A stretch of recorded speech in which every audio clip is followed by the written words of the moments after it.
Hello guys, welcome to our channel Rebirth of Callous Girl Part 6. Chapter 31 Ruhi की गिरफ्तारी और अक्षरा को लगी गोली। रूही वर्मा के भाग्य का फैसला अब तय हो चुका था। सोशल मीडिया पर उसके काले कारनामे उजागर हो चुके थे। वर्मा मैंशन से उसे निकाल दिया गया था और अब बचने का कोई रास्ता नहीं था। ब्रेकिंग न्यूज, रूही वर्मा पर धोखाधड़ी, ब्लैकमेलिंग और मनी लॉन्ड्रिंग का केस दर्ज। पुलिस ने अरेस्ट वारंट जारी किया। टीवी स्क्रीन पर यह हेडलाइन चमक रही थी और तभी रूही वर्मा।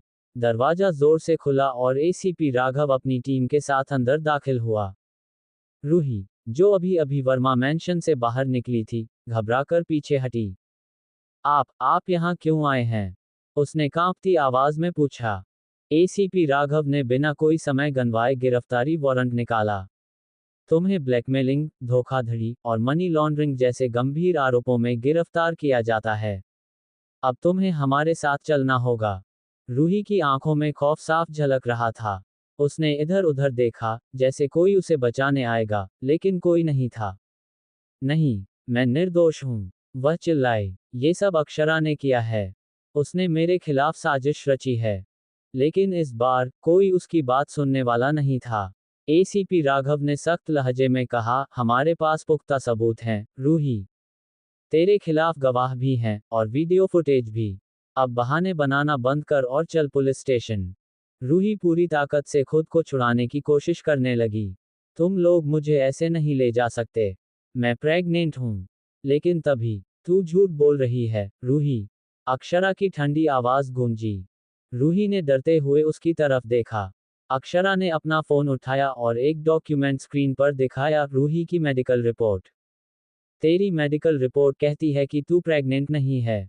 पूरा सच अब सबके सामने था। अब तो तुझे कोई भी नहीं बचा सकता, रूही। वेदांत ने सख्त लहजे में कहा।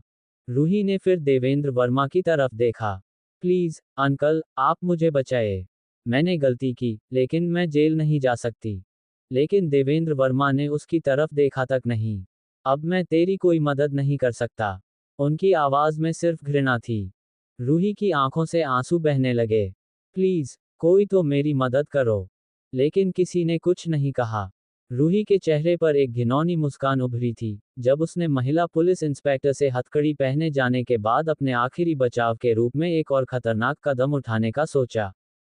महिला पुलिस इंस्पेक्टर ने जैसे ही उसे हथकड़ी पहनानी शुरू की, रूही ने तेजी से अपनी तरफ बढ़ी हुई पुलिस इंस्पेक्टर की बंदूक को अपनी ओर खींच लिया। पूरी घटना इतनी जल्दी हुई कि किसी को कुछ समझ में आने का मौका ही नहीं मिला।